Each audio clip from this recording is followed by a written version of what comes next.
At some point, someone made you feel like your emotions were a problem.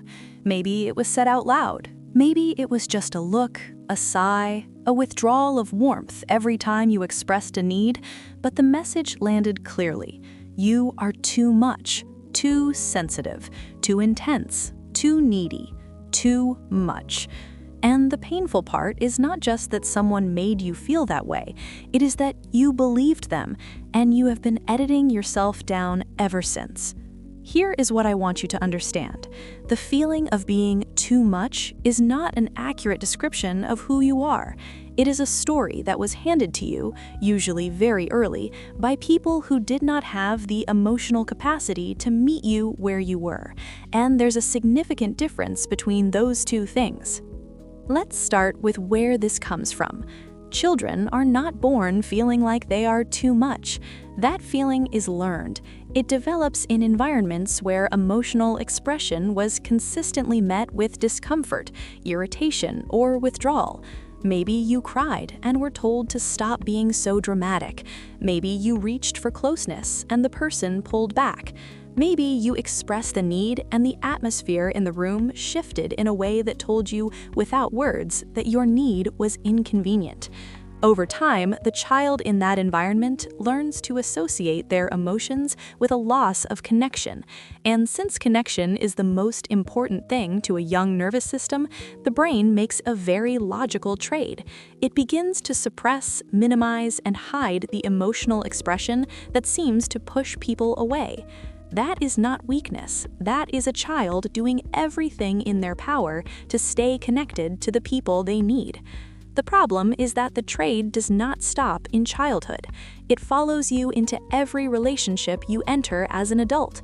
You keep making yourself smaller, keep swallowing things that bother you, keep apologizing for having feelings, keep choosing the version of yourself that is least likely to be too much for the person in front of you. And after years of this, you stop knowing where the editing ends and where the real you begins. There's also something important to understand about the people who made you feel this way. When someone can't handle your emotional depth, that is information about their capacity, not about your worth.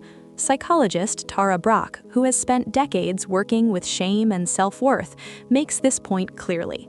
The belief that we are too much, too needy, or fundamentally flawed is almost never an objective truth. It is an internalized response to early experiences of emotional misattunement. In plain terms, someone failed to meet you emotionally, and your young mind concluded that the failure was yours. It was not yours. A person with full emotional capacity does not experience someone else's genuine feelings as a burden. They receive them. The fact that certain people in your life could not do that says everything about what they were carrying and very little about what you deserve. Now, here is where it gets practical. The goal is not to find someone who can tolerate how much you feel. The goal is to stop treating your emotional depth as something that needs to be tolerated in the first place. That starts with one shift, separating what is true from what you were taught. You were taught that needing closeness makes you clingy. That is not true. Needing closeness is one of the most documented, research-supported human needs in existence. Psychologist Abraham Maslow placed love and belonging third in his entire hierarchy of human needs, just above physical survival. You are not abnormal for needing connection. You are human. You were taught that feeling things deeply is a flaw. It is not.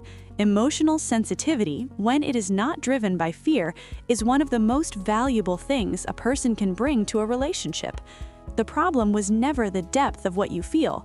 The problem was the environment in which you first learned to feel it. You were taught that asking for things makes you difficult. It does not. It makes you honest. The people who made you feel like your needs were an imposition were not a reliable measure of what a healthy relationship looks like. The work here is not about becoming less. It is about slowly, carefully unlearning the idea that less is what you owe the people in your life. That means practicing saying what you actually feel, not the edited version, not the version designed to be easiest for the other person to receive, the true version, in safe relationships with people who have shown they can hold it. It means noticing when you are about to minimize something that genuinely hurt you and choosing not to. It means letting yourself take up space in a conversation without immediately checking whether you are talking too much. None of this happens overnight. The voice that says you are too much has had years of practice, but every time you choose not to shrink, it gets a little quieter. You were never too much. You were just in the wrong rooms. If you want to understand the full pattern behind why you feel this way in relationships, the root of it, where it comes from in your nervous system and your early experiences, I made a complete video covering all of it. It is the foundation of everything on this channel. The video is on your screen right now. Go watch it next.